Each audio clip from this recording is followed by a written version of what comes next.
So tonight I'm going to be passing it off a couple of members of the team. They're going to walk through a little bit of the process. We'll then open it up. There's a mic down the front. Maybe if you have any questions, concerns, would like to know all of that. People are taking notes, so we will be hearing. We'll be taking that into consideration as we go forward. And then we'll report back at some point, probably after the first of the year, with maybe some of the early concepts. Understanding that there is a process. We got to get things approved from the school building authority, the school committee, and then the finances from the city council. So I appreciate everybody being here. And at this time, I'm going to ask Tom Kerwin. He's the OPM on this project. Actually, his company, they've done a number of jobs in the city, including Central and Sterling, I believe, both Tom. And things went extremely well, so we're happy with his team. He's going to walk a little bit through a little bit more of the detail of the SBA, and I'm going to hear from the architect, and then we'll open things up. Thank you, sir. Thank you, Mayor. Hi, everybody. I'm Tom Kerwin. Nice to be with you tonight. As the mayor indicated, we're in a partnership. The city's in a partnership with the Mass School Building Authority. They've had a long, great relationship with them, as evidenced by the other schools that we had up there a minute ago. Because it's a partnership, a grant program, the Mass School Building Authority has a lot of requirements, especially at this early stage. And so the city, first, I think, applied for a grant for this school back in maybe 2020. And after several attempts, finally signed an agreement with the MSBA in 2022, mid-22. So it's been a little over a year since then. And in that period of time, we've been focusing on what they call Module 2, which is putting together the project team, hiring the OPM, hiring the architect, and positioning the project for the next phase, which is ultimately the programming and design phase. So we were able to get Arrow Street, our architect, under contract just this last June.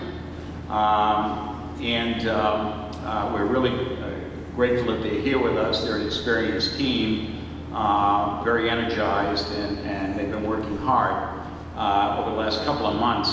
It was our objective to try to get the team put together by June so that we would have the summer months to do a lot of work that is tough to do during the school year, including evaluations of the inside of this school, looking at the grounds, looking at traffic studies, studying just generally the environment, and then doing also a lot of educational programming. We work very closely with Quincy Public Schools and Principal Sylvia to talk about how do you teach in this building?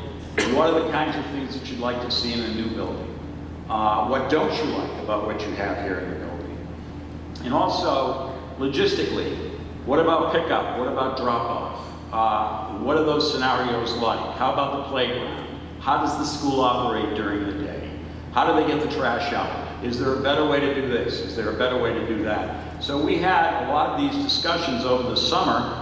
Arrow Street has a consultant working with them, a fellow named Dave Stevens from New Vista, and we had some really great visioning sessions over the summertime with the school's teachers and administrators to talk about how they work, how they operate, how they'd like to teach, and also what their goals are, what they don't like, and what they'd like to see in a new building.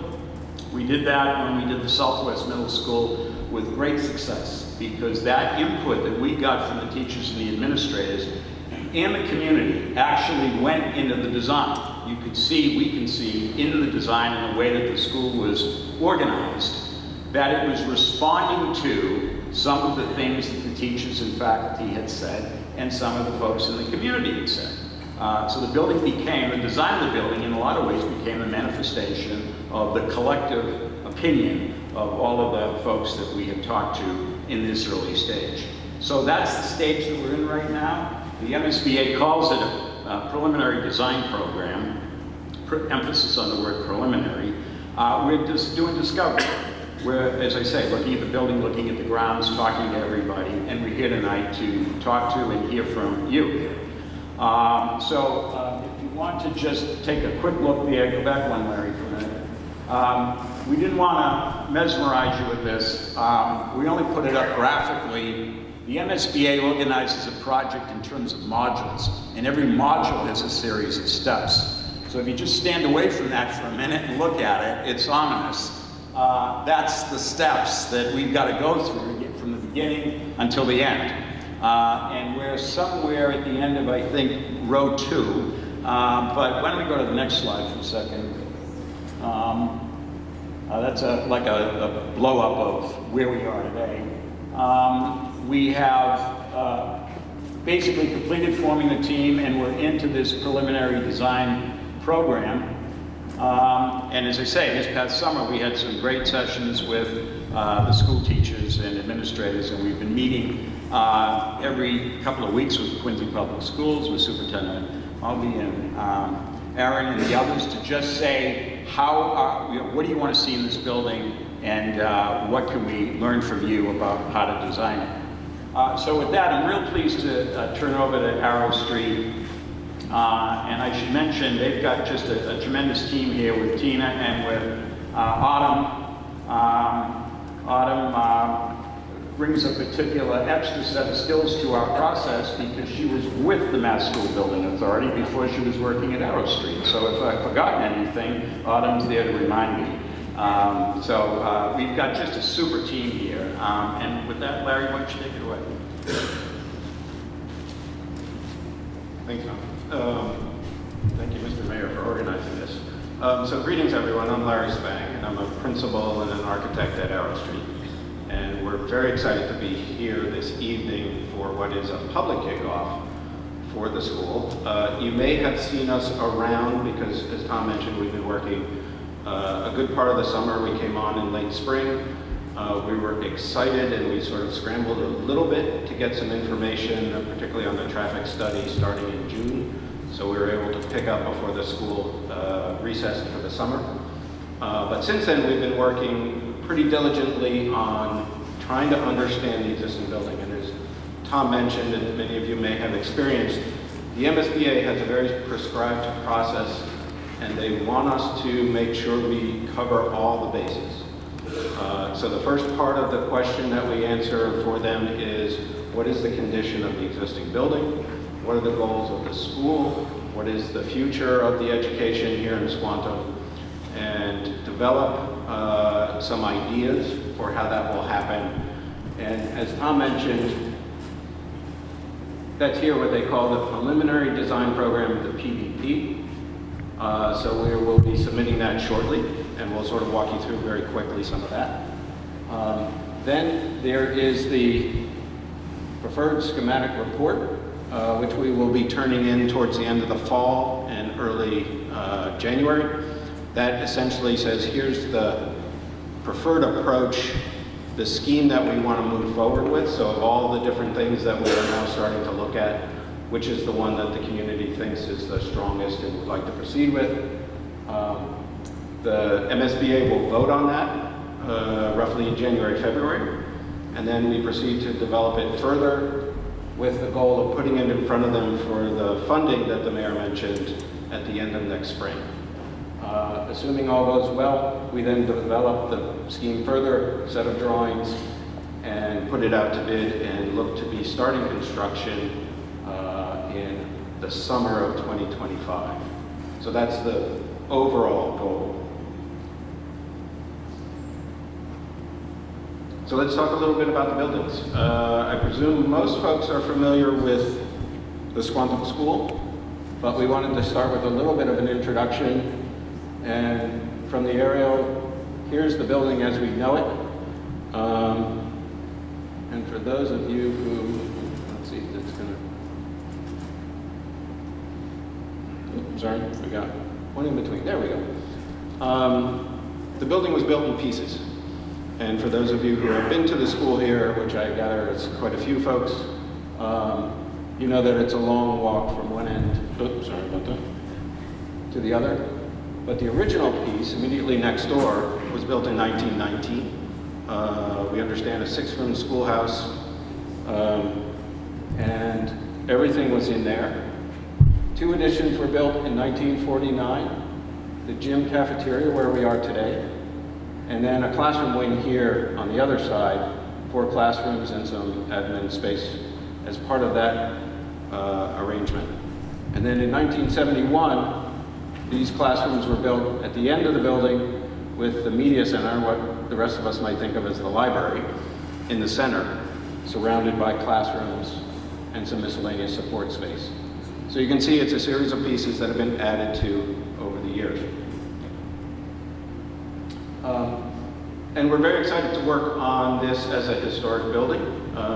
We think it's a lovely opportunity as we think through the building, how does it work for us? And we're starting to think about that. But we understand the school has a warm place in most people's heart. Many of you have gone to school here. It's sort of the heart of the community.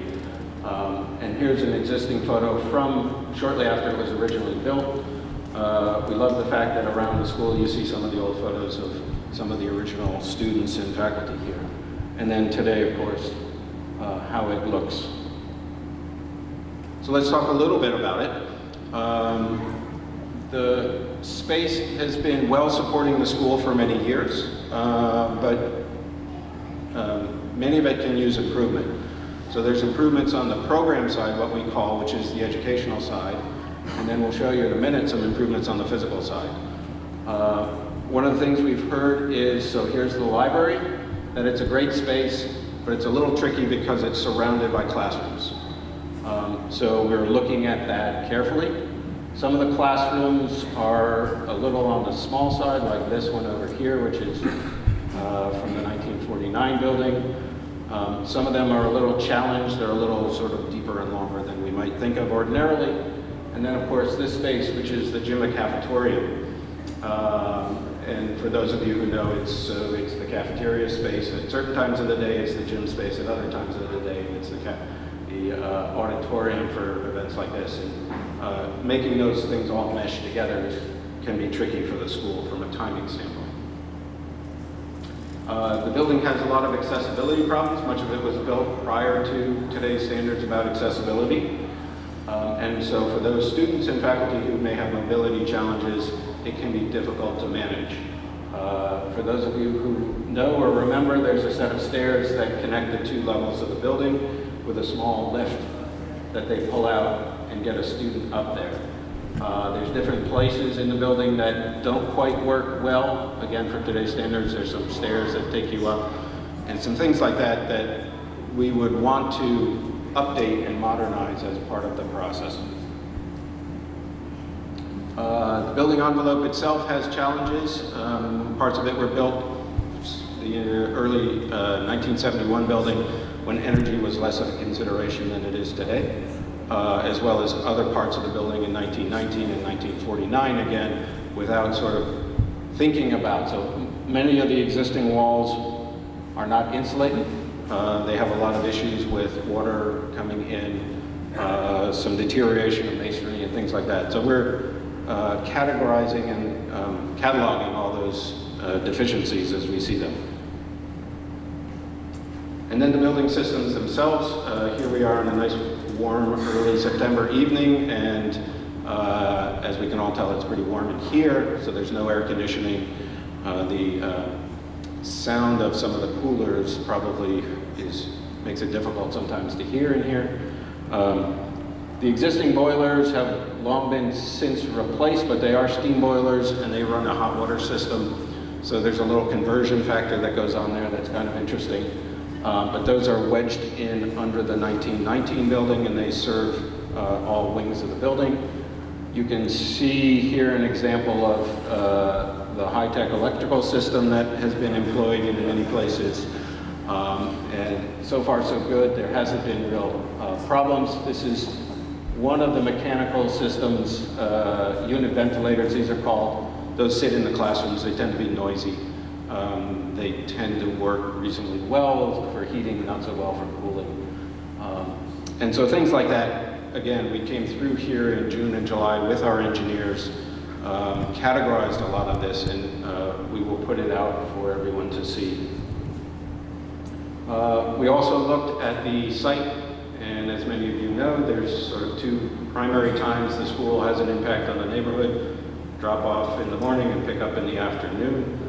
We did have our traffic consultants out and take some car counts, and we're starting to look at and think about how we might push and pull and rearrange things to make it a little better both for the students and faculty arriving as well as for the neighborhood.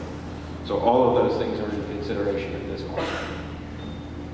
Oh, and I should mention, we are doing some geotechnical investigation. So in the next few weeks, you may see a truck out here doing some wells.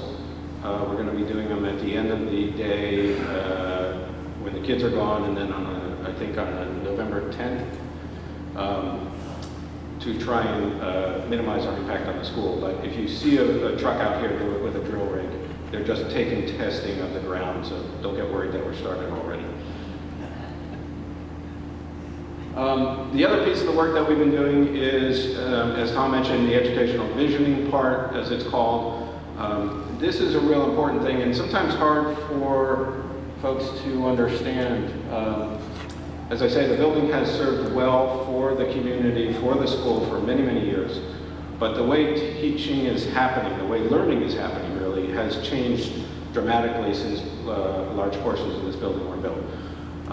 The way that the teachers work with the students, much of it based on project-based learning. The kids are in doing things. It's not so much anymore of the teacher being as they used to say, the sage on stage, the person who delivers the learning to the kids. A little less of that, much more about the kids doing their own exploration, setting them up so that they're learning. And so what the building tries to do, and what you'll see in the next several months, is how the new buildings begin to support that learning for the school. And we're working closely with the city, both the Superintendent Mulvey and his team. We're also working with Steve Sylvia, the principal, and his team. You can see here a couple of sessions we had, which were really fun in the summer, getting together with everyone, and, oops, sorry about that. Having some sessions where we got together and talked about how teaching is happening. This were some sort of block studies, said, okay, if you had a blank slate, how would you put together a series of little classrooms, a library, a gymnasium, and some things like that, so you get to start pushing and pulling and understanding. And then we took some tours of some other schools that have been built recently. Again, sort of starting to understand how those new schools and the new teaching spaces respond, and giving everybody a familiarity with that. What that leads to, and this is the first of many that we'll start talking about, this is the space program shown graphically. So what you're seeing here in blue are a series of classrooms.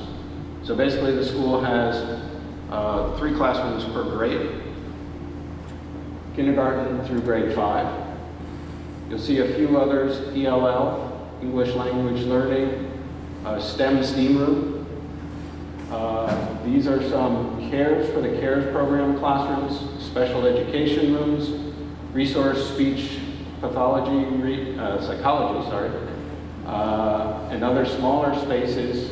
These are going from classroom sizes of about 1,000 square foot per classroom down to smaller spaces, 500, 350 square feet. Not to worry, there's no test on this. But it does give you a sense of the spaces that are expected. And what the process is, the MSBA gives a series of guideline recommendations. We then take those and work carefully with the school and the administration, and then we adjust those. In fact, we're pretty close to the MSBA guidelines. There's a few additional special education rooms that respond to the Sqauntum program. But we add all those up, and where we are at the moment is we're saying so you should have about 53,000 net square feet. And then if we multiply that by the various utility spaces, storage spaces, mechanicals, building, circulation, all those kind of things, you get up to the gross number, which is about 80,000 square feet projected. And just so you can see, the existing building is about 45,000 feet. So not quite double the size, but pretty close. And so that's the basis for which we will now be doing a series of studies to understand how do we work with the existing building, parts of the building, how do we work with the site, how can we create a new school here that responds to all the educational needs, provides all the infrastructure the students need, as well as meet the budget that is very important for everyone here. So one of the things, yep, so here's our, and sorry, this is a little hard to read, but I sort of went through it earlier. We are right about here. We are going to be developing schemes to decide in December, January, how do we want to approach what is our preferred scheme for the building. We then develop that through the end of next spring, present it to the MSBA, request their vote to fund the project, request the city's vote to fund the project, and then for us, it's off to develop the project, do a set of construction documents, bid, and again, the goal is to start construction in 2025. So one of the things we would like to do, let's see if that's, yes.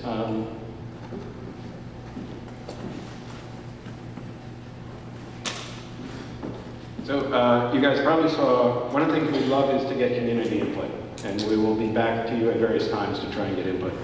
And hopefully you saw, as you came in, these cards. We would love to hear on the front side of the, well, they're sort of either side. One is, what is your favorite memory of the school? And it's whether you went to school here, whether you live next door, whether you are just part of the community. We'd love to hear ideas about it. In fact, this started when we were trying to figure out how this 1919 building had changed in 1971. So if anyone remembers that, if you can come up afterwards and tell me, I'd love to know. On the other side, we'd love to hear what are your hopes for the future of the school. Again, some initial thoughts, put down as much or as little as you want. We're happy to hear it. We're going to collect it all. We're going to sort it out and try and develop some ideas based on all of that.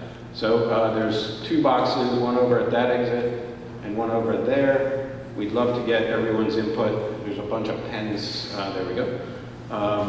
Again, and I was also asked if this will be available to the public afterwards.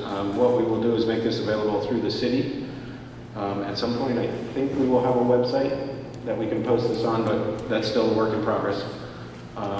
But it more or less is available for everyone to go and look at on your own. So I think with that, we'll turn it over for questions.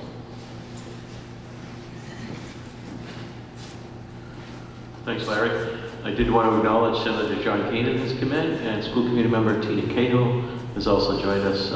And I should point out, both Senator Keenan and Representative Ayers have been extremely busy on Beacon Hill. And this past year, our Chapter 70 number, which is the money from the state we get allocated towards our education budget, was up dramatically by about $10 million, which is tremendous. So we're grateful for their work on Beacon Hill. The cards if you can't fill it out tonight, you can always mail it to us. If you feel like you're under pressure tonight to come up with that memory, you don't feel that. We'll be taking comments along the way, suggestions along the way. For example, though, the Central Middle School, we built that. And how did we kind of capture a little bit of the history of the old building with the new building? And there was a gorgeous hand-carved granite doorway on Butler Road. Most people probably didn't even notice. That is now the entrance to the auditorium inside Central Middle School. So there's that connection, beautiful new school with connection of the old school and its history. So think about things like that, as well as suggestions and memories. So with that, if anybody has any questions as of tonight, we'd ask you to come up to the microphone, and we'll try to clarify anything going forward. Again, this is just the start of the process as been outlined by the gentleman tonight. There'll be other steps along the way. And when we have a schematic design ready to go, we'll be meeting with you once again. And I know the building committee, and I appreciate the parents getting involved in the building committee. They'll be busy along the way, helping make some of these decisions as well. And then ultimately, we go to the City Council. Again, Councilor Harris, Councilor DeBonner, and others will be reviewing the request. This project will be bonded. We bond for the full amount, but we don't borrow the full amount. That's the requirement. And as the reimbursements come in from the state, we're going to borrow what we need, as that state reimbursement keeps that number pretty darn good, actually. So with that, does anybody have any questions? Oh, I see Doug Guttrow in the back, another school committee member. Thank you, Doug, for joining us. Any other questions? Please step up to the mic. So everyone can hear the question. Oh, you just cut her off.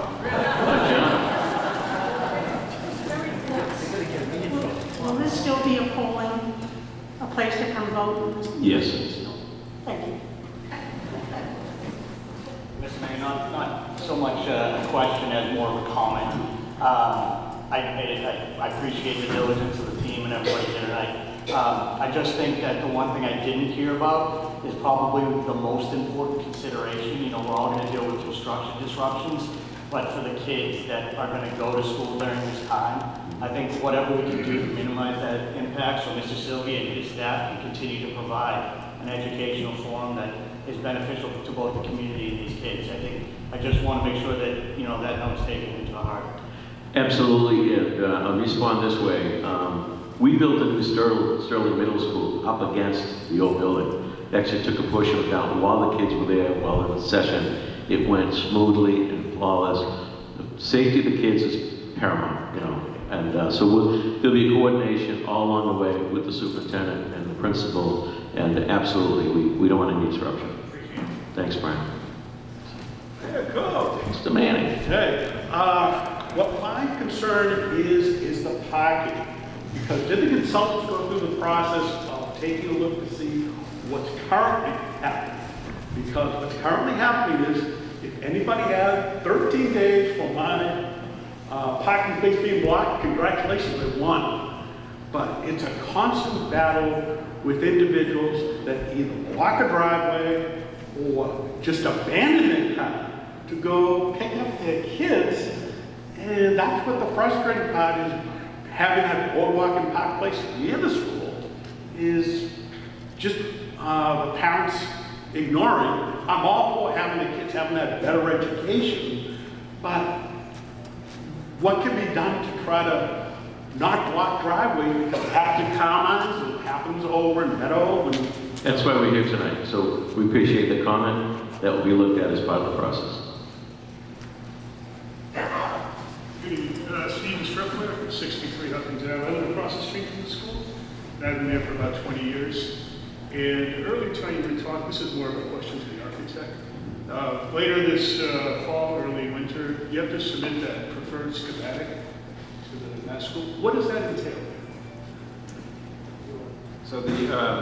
So basically what we do in the preliminary design program, which is what we're doing now, is you think about the building and the pieces of it. And then the preferred schematic report, as it's called, is where you say, okay, this is the scheme that we want to proceed with. So we're starting a lot of studies to say, how can we do renovations, additions, new construction, all the options. So what the MSBA's process is very much due diligence. Okay, show us all your options and then tell us which one you want to proceed with. So later this fall, we'll be presenting a whole bunch of options for what we might do and then trying to hone in on which one makes the most sense. And just to address one of the questions about students, yes, it's very much in our mind about trying to work some sort of phasing around the kids so that they're not interrupted. That's always a challenge. One comment, I actually have a few comments. One is about the open space behind the school. And I noticed from the new gross square foot of the school, it's going to be almost double of the existing school. So preservation of the space, open space behind the school is very important to the community. A lot of the kids in the sports use it. It's really the only open space in the school. So try to preserving as much of that, I think, is a very important consideration along with developing a new school. And one of the other questions I had was the architecture of the new school. As you see from the Sqauntum School, you have the older half that has more pitched roof. Kind of builds into the architectural nature of the neighborhood, similar to the new, or not new anymore, the fire station. Still builds into the community. And the addition is a flat roof, it's kind of sterile, doesn't really build the neighborhood. So taking that into account, I think would really go along to preserve the heritage of the school and to the community. Those are excellent points, and that's why we're meeting here tonight. We recognize Central Middle School is on Hancock Street, commercial area. We're in a residential area, so that building needs to reflect the residential flavor and character of the neighborhood, no question. The open space piece, just to make sure everyone is clear. So there's a line back here, a paper street, and on the other side of that is parkland. It's not school land. So that is protected under state law. We couldn't do anything with that unless we filed a home rule petition. Article 97, it kicks a hole. We don't intend on doing that. The goal is to keep the same amount of open space we have. Obviously, we're not gonna, this is early, but we're gonna see probably a 2-story building rather than a long 1-story building for starters. You know, we want to preserve the space, as the old saying goes. They ain't making more land, so I appreciate the comments. And as far as the parking goes, it's always a challenge, and it's never going to be perfect. But when we all work together, we manage. So Thanks. thank you.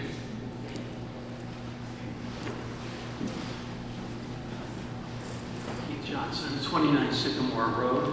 I've been in Squantum for about 25 years, and one of the things that really impressed me about this neighborhood was when we drove through is, oh my gosh, there's a school that our grandkids could go to.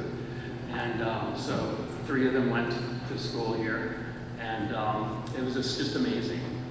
So I'm very, very happy to have experienced this place. But of course, it needs serious upgrades. One of the things I'd really like to see in a brand new building is, of course, very energy efficiency. That's the goal. Net zero. It would be the LEED program. I think we're trying to get to net zero. Yes, that's wonderful. And in terms of the geotechnical, you're going to find a lot of shallow bedrock out there. So, one of the questions I had, you know, the kids worked and the teachers worked pretty hard on this new garden area, and I wondered if there's some way that can be fit into the new building.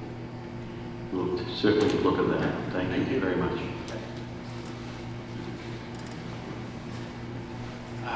Dan Kane, I live on Essex Street. Next year, my son will be coming here, so he'll be coming here, and for the next 10 or 12 years, I'll be having kids coming here. My biggest issue is, and it's not so much going forward, it's actually a current issue too, is a lot of speeding on the streets. It's certainly an all-day thing, but it's certainly more next year. I'll be walking to school with them every day. You know, we got the school zone. I feel like, you know, there's certainly things that should be definitely addressed. Is, you know, we don't have a raised crosswalk on this street. Hopefully that would be a lot of incorporated. I don't know how far out the school zones go, but I'll be walking across Huckins Ave. So that's kind of a long way. You know, people come up that way, and I can't speak for the people on Bellevue and such streets. I can only speak for myself, but there's a lot of speeding within the neighborhood. I mean, I don't know if it's just a school issue or a bigger city issue, but I'll talk to Councilor Harris about this. He's fairly receptive, but I think it's a bigger picture. I'd like to see more, certainly, like traffic calming measures, not just around the school, but outside the neighborhood, if that would be possible. I don't know what the city's required, what requirements are done, but I think we could certainly go outside. I can say this, it's not unique to Squantum. Everybody's in a hurry today, and it's a challenge. I will do this, Chief Kennedy, the new police chief who grew up in Squantum, is actually created and expanded a traffic division portion that's looking specifically at issues like this in neighborhoods. So I'm going to carry that message to him. Your comments will be incorporated into how we plan out the crosswalks and whether we do raised crosswalks and create that safety that we need for the pedestrians as well. Right. And obviously, for the bigger neighborhood, obviously, of course. Thank you.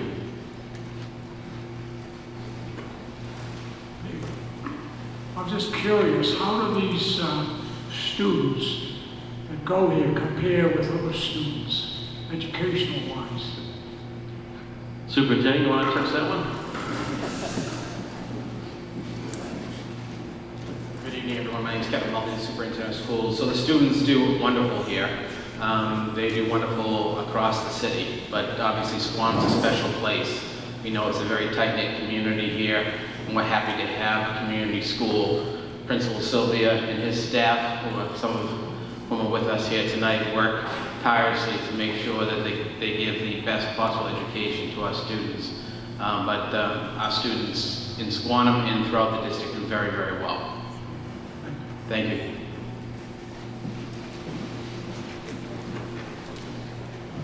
Hi, my name is Courtney Perdios, and I don't live in Squantum, but I've certainly talked to a lot of people in Squantum, and I'm just looking around the room. I'm noticing not a lot of families here, so I know that there was a conflict with the middle school open house, and I just want to, encourage you guys to have another meeting where more families can come, like the gentleman who just spoke, who has a child coming here in a couple of years.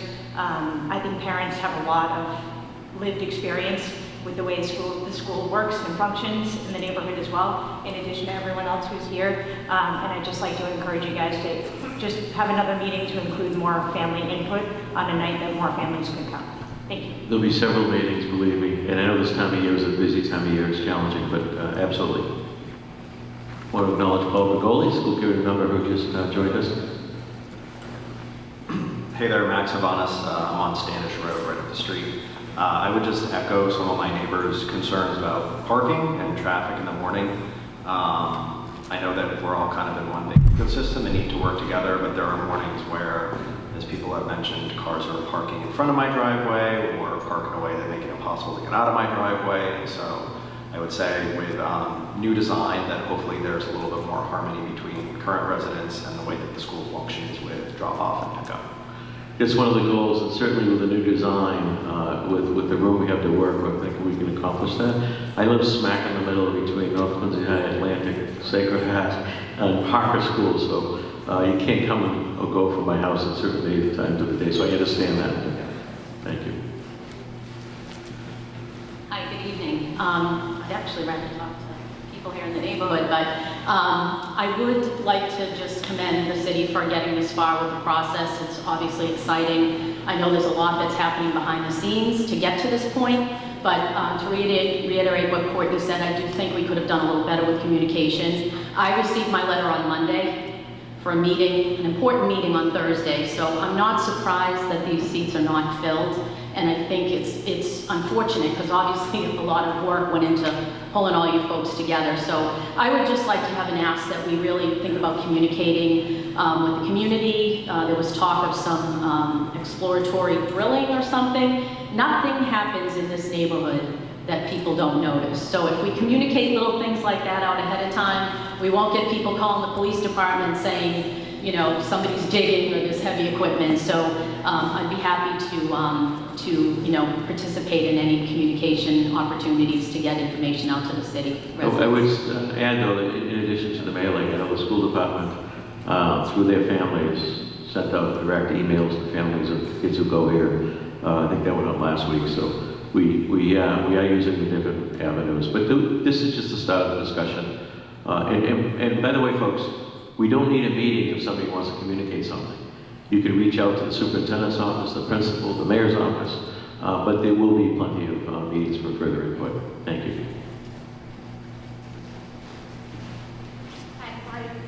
Hi, is the plan to how you mentioned that Sterling was built behind the school while the existing school was still in place? Is that the plan, or are we doing like pods while the building is raised? We don't know yet. It's all on the table. It's all on the table? Correct. Correct. Okay. All right. And I can tell everybody here that we'll announce on the PTO about the parking to be mindful of our neighbors for our current parents. Thank you.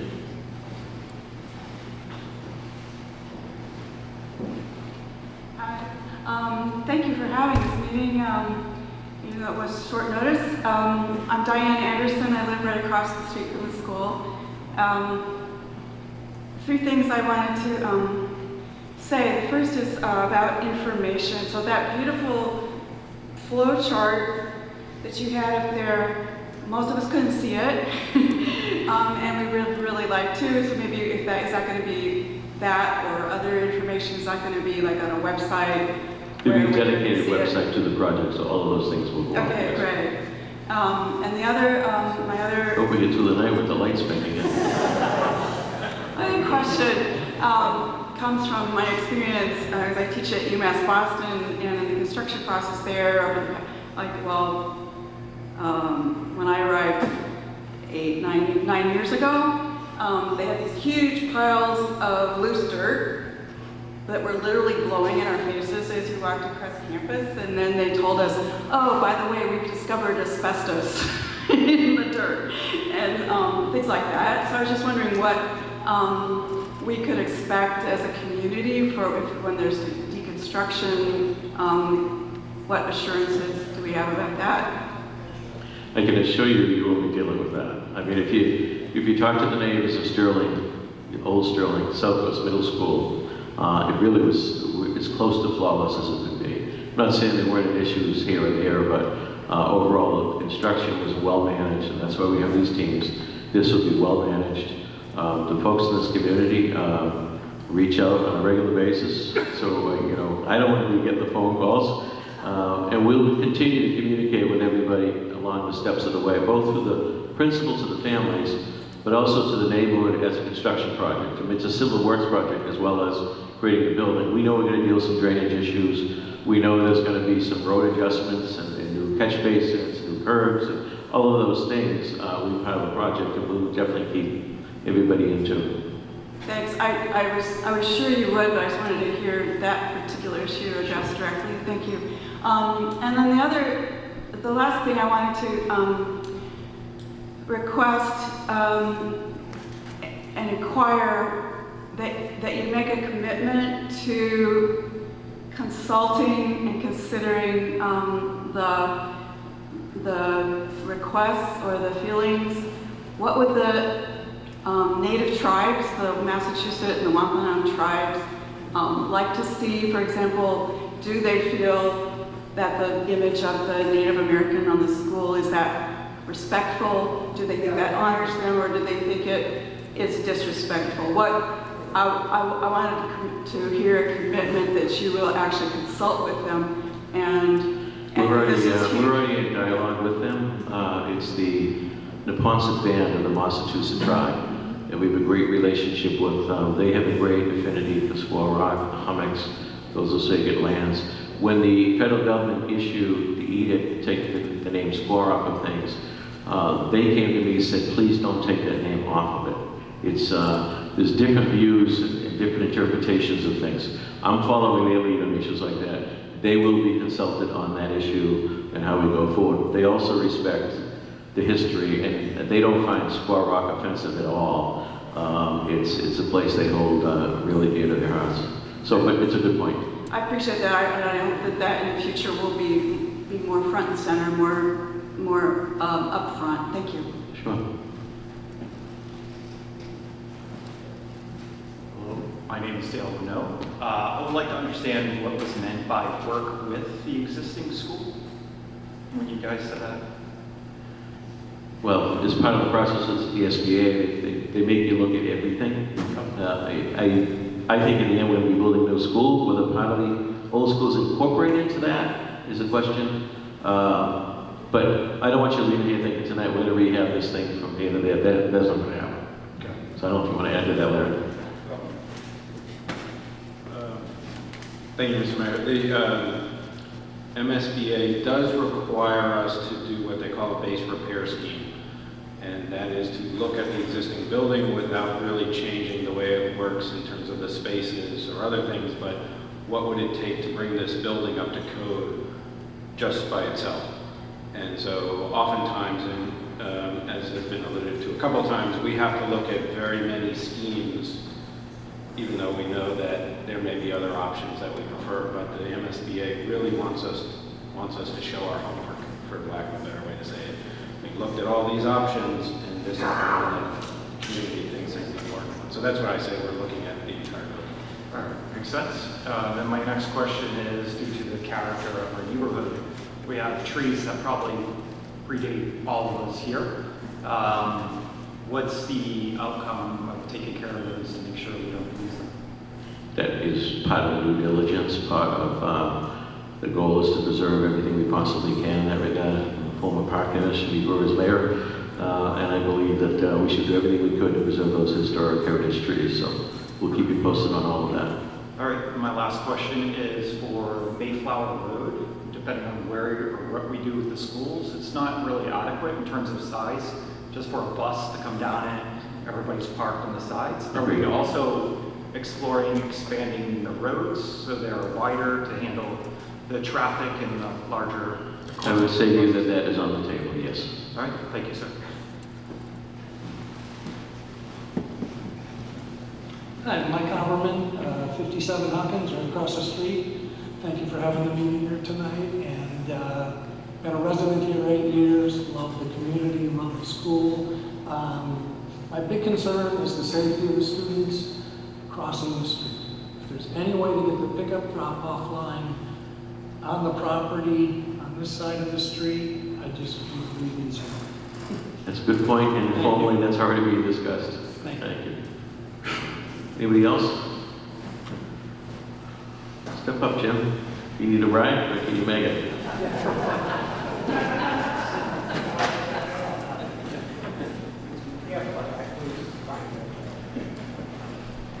Jim Stamos, 22 Sonoma Road, Squantum. My question, number one, is will the new building be totally air conditioned? Because I understand this new central school is not totally air conditioned. But more importantly than that, Squantum's changing and we've lost so much of our old folks and history and organizations, and we've lost community meeting space. And for the new people coming in, I would love to have a room in the school dedicated to community space. So we could have meetings, we could have whatever, and also furnish it with Squantum history, because each of the schools in this city, whether you go from West Quincy and the quarries or to the Fall River, they all have history in their neighborhoods. And these children don't know anything about that. I talked to a person the other day, came home from school, and they said, they didn't say anything about 9/11. They don't know anything about this community and the history of it. So I think that would be a phenomenal asset, especially if we were in a tight little community, and let them learn and grow. And it would clean up my garage, because I got a ton of it. But we're not agreeing to take it all, Jim.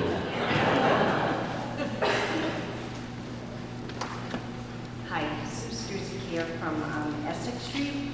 I've been a resident out here now for over 40 years. It seems like yesterday.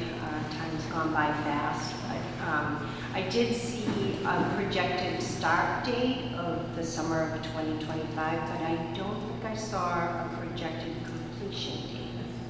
Larry, you want to touch that one? Yeah. With Tom? Thank you. Sure. One of the things we have to think about is what is the project itself. And depending on whether there's phases of the project, it can take longer than if we said, oh, we have, we don't have a swing space school that we can move all the kids out and then start construction. So we've been a little hesitant to guess until we're further down the road as to how long it might actually take. Typically, you could be anywhere around 2 years for just a ground-up building. But if we're doing this in multiple phases to minimize the impact on the kids, it could take longer than that. Thank you very much.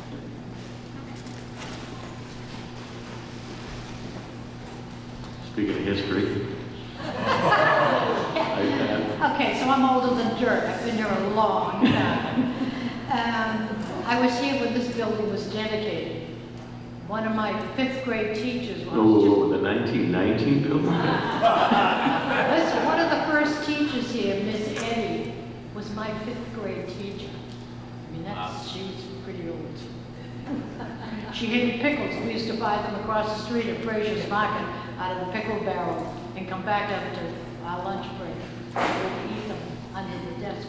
couldn't stand it. But anyway. It's one of those memories we're asking for. But one of the things that I think is important is because Squantum is, quote, an island at times, and we need a school that could be opened rapidly as a shelter for the people in Squantum. During the blizzard of '78, after that, Frank Buckley was a Squantum resident, and he just did an amazing job coordinating people in the island, on the island, who were medical people, who were technical people, carpenters, everything, so to try to uniform everybody. And one of the problems was there was trouble trying to get into the school to open it. So there should be something that's set up so that it can be as a shelter and a refuge. I know I was a nurse at Snag Harbor School, and that school down there, that was like a magnet for the children in that school. That was security for those kids. When they had to get out and go up to the middle school, we had to lock the door to keep them from coming back in. You know, it was, the school had the feeling down there that it was Mother Goose with the arms, the big wings out like this, and all the children gathered under it. That should be the type of feeling that comes out of the Squantum School. Thank you. Well said, Beth. Thank you. Anybody else? Again, you have the cards. If you want to drop it tonight, you can do that. If not, you can mail it in. It doesn't have to be on the card. You can call us. You can email us. We will keep you posted on next steps. Thank you for coming out. Enjoy the evening.